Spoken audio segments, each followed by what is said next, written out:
ലേവ്യ പുസ്തകം 25 അധ്യായം. യഹോവ സീനായി പർവ്വതത്തിൽ വെച്ച് മോശയോട് അരുളി ചെയ്തത്, നീ ഇസ്രായേൽ മക്കളോട് പറയേണ്ടത് എന്തെന്നാൽ, ഞാൻ നിങ്ങൾക്ക് തരുന്ന ദേശത്ത് നിങ്ങളെത്തിയ ശേഷം ദേശം യഹോവയ്ക്ക് ശബ്ബത്ത് ആചരിക്കണം. 6 സംവത്സരം നിന്റെ നിലം വിതയ്ക്കണം. അവണ്ണം 6 സംവത്സരം നിന്റെ മുന്തിരിത്തോട്ടം വള്ളിത്തല മുറിച്ച് അനുഭവം എടുക്കണം. 7-ാം സംവത്സരത്തിലോ ദേശത്തിന് സ്വസ്ഥതയുള്ള ശബ്ബത്തായ യഹോവയുടെ ശബ്ബത്ത് ആയിരിക്കണം. നിന്റെ നിലം വിതയ്ക്കുകയും മുന്തിരിത്തോട്ടം വള്ളിത്തല മുറിക്കുകയും ചെയ്യരുത്. നിന്റെ കൊയ്ത്തിന്റെ പടുവിളവ് കൊയ്യുകയും വള്ളിത്തല മുറിക്കാത്ത മുന്തിരിത്തോട്ടത്തിലെ പഴം പറിക്കുകയും അരുത്. അത് ദേശത്തിന് ശബ്ബത്താണ്ട് ആകുന്നു. ദേശത്തിന്റെ ശബ്ബത്തിൽ താനേ വിളയുന്നത് നിങ്ങളുടെ ആഹാരമായിരിക്കണം. നിനക്കും നിന്റെ ദാസനും ദാസിക്കും കൂലിക്കാരനും നിന്നോടുകൂടെ പാർക്കുന്ന പരദേശിക്കും നിന്റെ കന്നുകാലികൾക്കും കാട്ടുമൃഗത്തിനും അതിൻ്റെ അനുഭവമൊക്കെയും ആഹാരമായിരിക്കണം. പിന്നെ 7 ശബ്ബത്താണ്ടായ 7 സംവത്സരം എണ്ണേണം.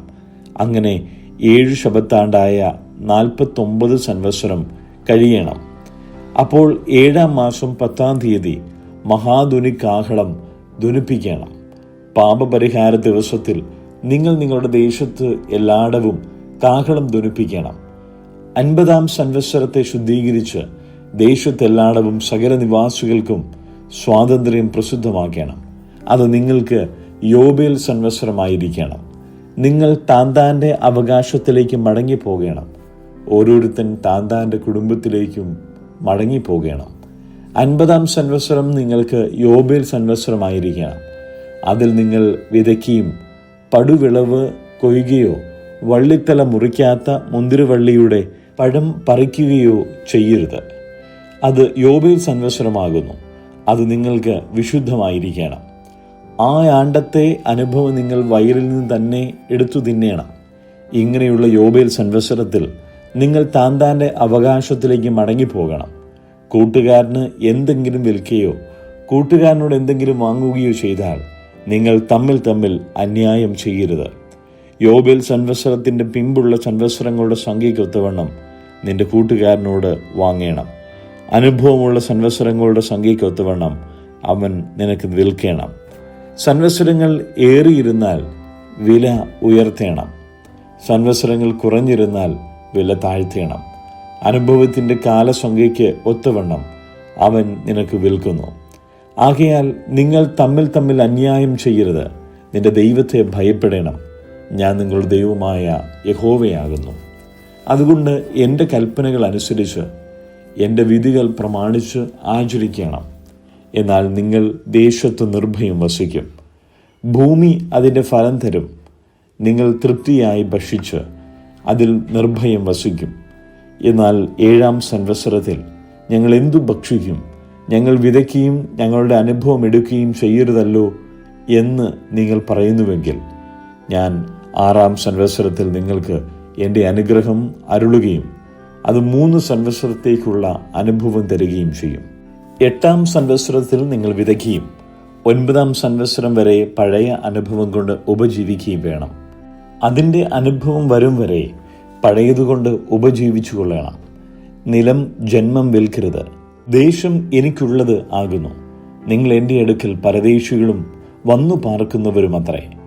നിങ്ങളുടെ അവകാശമായ ദേശത്തൊക്കെയും നിലത്തിന് വീണ്ടെടുപ്പ് സമ്മതിക്കണം. നിന്റെ സഹോദരൻ ദരിദ്രനായി തീർന്ന് തൻ്റെ അവകാശത്തിൽ ഏതാനും വിറ്റാൽ അവൻ്റെ അടുത്ത ചാർച്ചക്കാരൻ വന്ന് സഹോദരൻ വിറ്റത് വീണ്ടുകൊള്ളണം.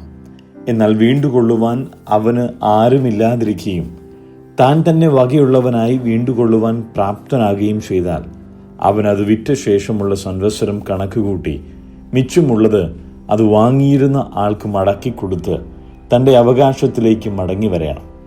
എന്നാൽ മടക്കിക്കൊടുപ്പാൻ അവന് പ്രാപ്തിയില്ല എങ്കിൽ വിറ്റുപോയ യോബേൽ സംവത്സരം വരെ വാങ്ങിയവൻ്റെ കയ്യിലിരിക്കണം. യോബേൽ സംവത്സരത്തിൽ അത് ഒഴിഞ്ഞു കൊടുക്കുകയും അവൻ തൻ്റെ അവകാശത്തിലേക്ക് മടങ്ങി വരികയും വേണം. ഒരുത്തൻ മതിലുള്ള പട്ടണത്തിൽ ഒരു വീട് വിറ്റാൽ വിറ്റ ശേഷം 1 സംവത്സരത്തിനകം അവനത് വീണ്ടുകൊള്ളാം. വീണ്ടുകൊള്ളുവാൻ 1 സംവത്സരത്തെ അവധിയുണ്ട്. 1 സംവത്സരം മുഴുവനും തികയുവോളം വീണ്ടുകൊണ്ടില്ലെങ്കിൽ മതിലുള്ള പട്ടണത്തിലെ വീട് വാങ്ങിയവന് തലമുറ തലമുറയായി എന്നും സ്ഥിരമായിരിക്കണം. യോബേൽ സംവത്സരത്തിൽ അത് ഒഴിഞ്ഞുകൊടുക്കേണ്ട. മതിലില്ലാത്ത ഗ്രാമങ്ങളിലെ വീടുകളോ ദേശത്തുള്ള നിലത്തിന് സമമായി വിചാരിക്കണം. അവയ്ക്ക് വീണ്ടെടുപ്പുണ്ട്. യോബേൽ സംവത്സരത്തിൽ അവയെ ഒഴിഞ്ഞുകൊടുക്കണം. എന്നാൽ ലേവ്യരുടെ പട്ടണങ്ങളും അവരുടെ അവകാശമായ പട്ടണങ്ങളിലെ വീടുകളും ലേവ്യർക്ക് എപ്പോഴെങ്കിലും വീണ്ടുകൊള്ളാം. ലേവ്യരിൽ ഒരുത്തൻ വീണ്ടുകൊള്ളുന്നു എങ്കിൽ വിറ്റുപോയ വീടും അവൻ്റെ അവകാശമായ പട്ടണവും യോബേൽ സംവത്സരത്തിൽ ഒഴിഞ്ഞുകൊടുക്കണം. ലേവ്യരുടെ പട്ടണങ്ങളിലെ വീടുകൾ ഇസ്രായേൽ മക്കളുടെ ഇടയിൽ അവർക്കുള്ള അവകാശമല്ലോ. എന്നാൽ അവരുടെ പട്ടണങ്ങളോട് ചേർന്നിരിക്കുന്ന പുൽപ്പുറമായ ഭൂമി വിൽക്കരുത്. അത് അവർക്ക് ശാശ്വതാവകാശമാകുന്നു. നിന്റെ സഹോദരൻ ദരിദ്രനായി തീർന്നു നിന്റെ അടുക്കൽ വെച്ച് ക്ഷയിച്ചു പോയാൽ നീ അവനെ താങ്ങേണം. അന്യനും പരദേശിയും എന്ന പോലെ അവൻ നിന്റെ അടുക്കൽ പാർക്കേണം. അവനോട് പലിശയും ലാഭവും വാങ്ങരുത്. നിന്റെ ദൈവത്തെ ഭയപ്പെടണം. നിന്റെ സഹോദരൻ നിന്റെ അടുക്കൽ പാർക്കേണം. നിന്റെ പണം പലിശയ്ക്ക് കൊടുക്കരുത്. നിന്റെ ആഹാരം അവന് ലാഭത്തിനായി കൊടുക്കുകയും അരുത്. ഞാൻ നിങ്ങൾക്ക് കനാൻ ദേശം തരുവാനും നിങ്ങളുടെ ദൈവമായിരിക്കാനും നിങ്ങളുടെ മിസ്രയീം ദേശത്തു നിന്ന് കൊണ്ടുവന്ന് നിങ്ങളുടെ ദൈവമായ യഹോവ ആകുന്നു. നിന്റെ സഹോദരൻ ദരിദ്രനായി തീർന്നു തന്നെത്താൻ നിനക്ക് വിറ്റാൽ അവനെക്കൊണ്ട് അടിമ വേല ചെയ്യിക്കരുത്. കൂലിക്കാരൻ എന്ന പോലെ വന്നു പാർക്കുന്നവൻ എന്ന പോലെയും അവൻ നിന്റെ അടുക്കൽ ഇരുന്ന് യോബേൽ സംവത്സരം വരെ നിന്നെ സേവിക്കണം. പിന്നെ അവൻ തൻ്റെ മക്കളുമായി നിന്നെ വിട്ട് തൻ്റെ കുടുംബത്തിലേക്ക് മടങ്ങിപ്പോകണം. തൻ്റെ പിതാക്കന്മാരുടെ അവകാശത്തിലേക്ക് അവൻ മടങ്ങിപ്പോകണം. അവർ മിസ്രയീം ദേശത്തു നിന്ന് ഞാൻ കൊണ്ടുവന്ന എൻ്റെ ദാസന്മാർ ആകൊണ്ട് അവരെ അടിമകളായി വിൽക്കരുത്. അവനോട് കാഠിന്യം പ്രവർത്തിക്കരുത്. നിന്റെ ദൈവത്തെ ഭയപ്പെടണം. നിന്റെ അടിയാരും അടിയാട്ടുകളും നിങ്ങൾക്ക് ചുറ്റുമുള്ള ജാതികളിൽ നിന്ന് ആയിരിക്കണം. അവരിൽ നിന്ന് അടിയാരെയും അടിയാട്ടുകളെയും കൊള്ളയണം. അവണ്ണം നിങ്ങളുടെ ഇടയിൽ വന്നു പാർക്കുന്ന അന്യജാതിക്കാരുടെ മക്കളിൽ നിന്നും അവർ നിങ്ങളുടെ ദേശത്ത് ജനിപ്പിച്ചവരും നിങ്ങളോട് കൂടെ ഇരിക്കുന്നവനുമായ അവരുടെ കുടുംബങ്ങളിൽ നിന്നും നിങ്ങൾ വാങ്ങണം. അവർ നിങ്ങൾക്ക് അവകാശമായിരിക്കണം. നിങ്ങളുടെ ശേഷം നിങ്ങളുടെ മക്കൾക്കും അവകാശമായിരിക്കേണ്ടതിന് നിങ്ങൾ അവരെ അവകാശമാക്കിക്കൊള്ളണം.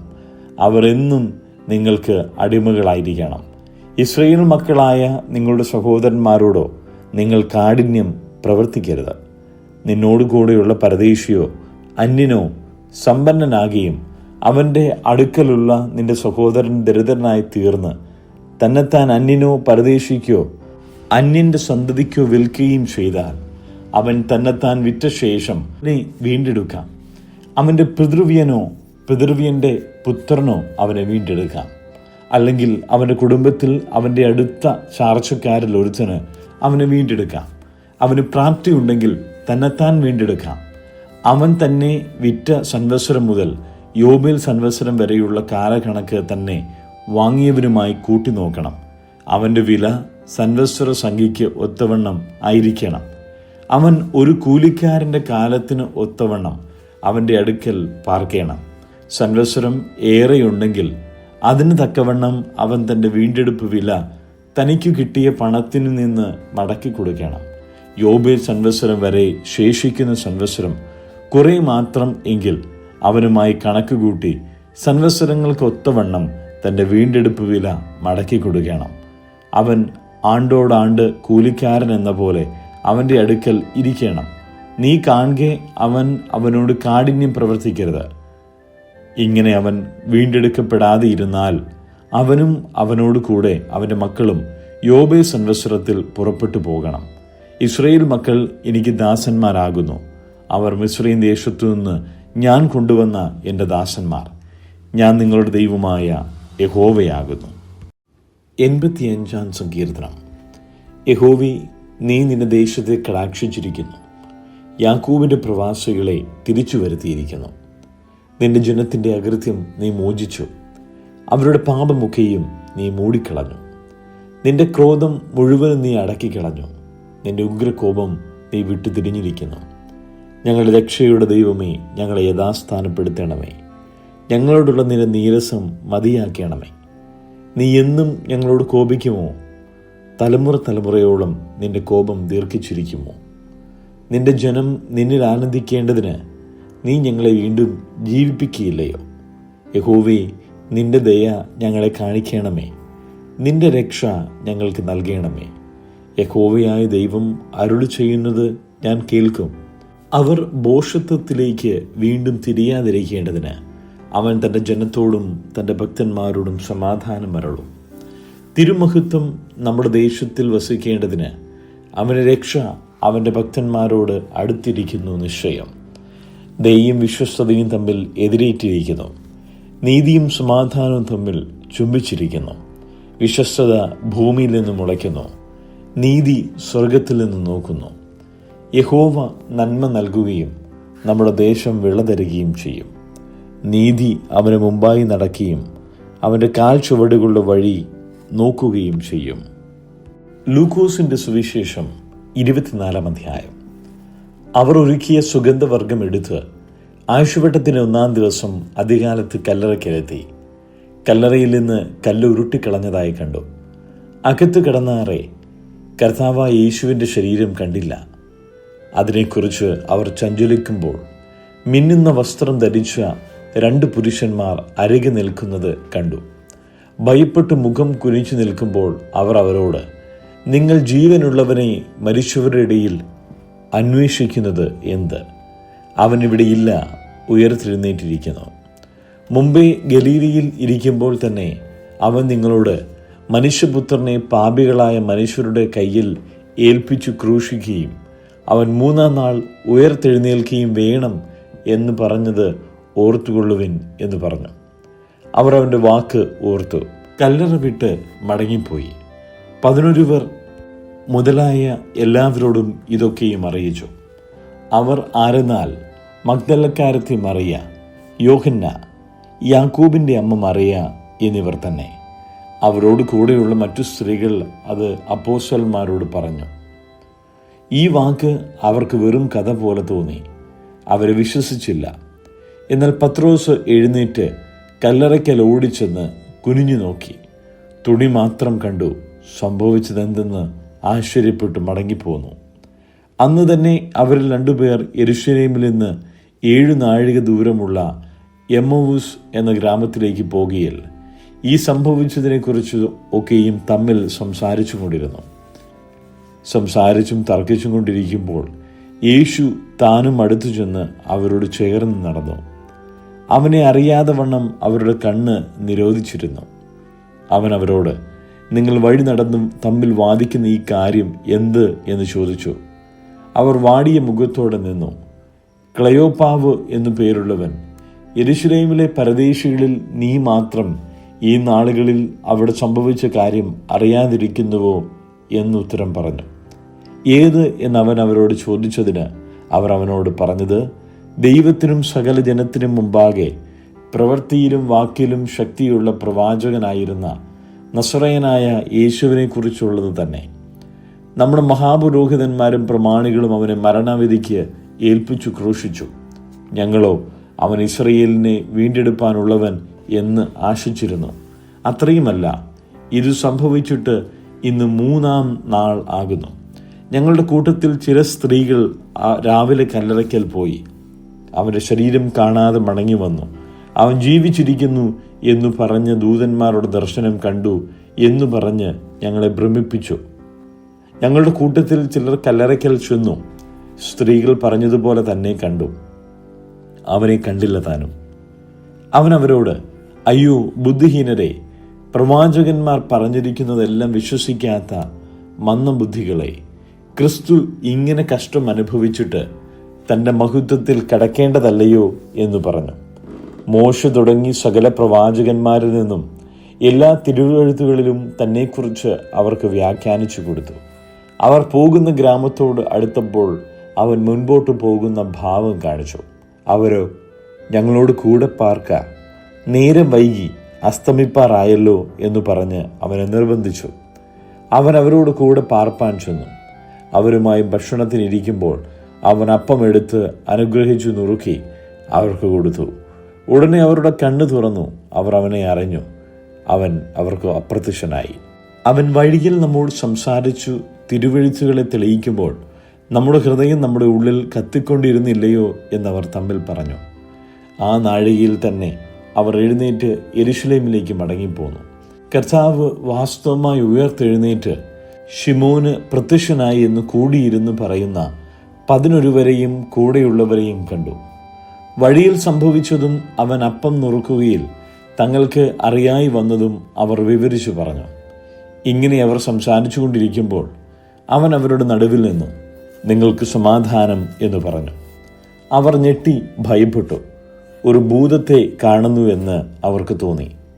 അവൻ അവരോട്, നിങ്ങൾ കലങ്ങുന്നത് എന്ത്? നിങ്ങളുടെ ഹൃദയത്തിൽ സംശയം പൊങ്ങുന്നതും എന്ത്? ഞാൻ തന്നെയാകുന്നു എന്ന് എൻ്റെ കൈയും കാലും നോക്കി അറിവിൻ. എന്നെ തൊട്ടു നോക്കുവിൻ.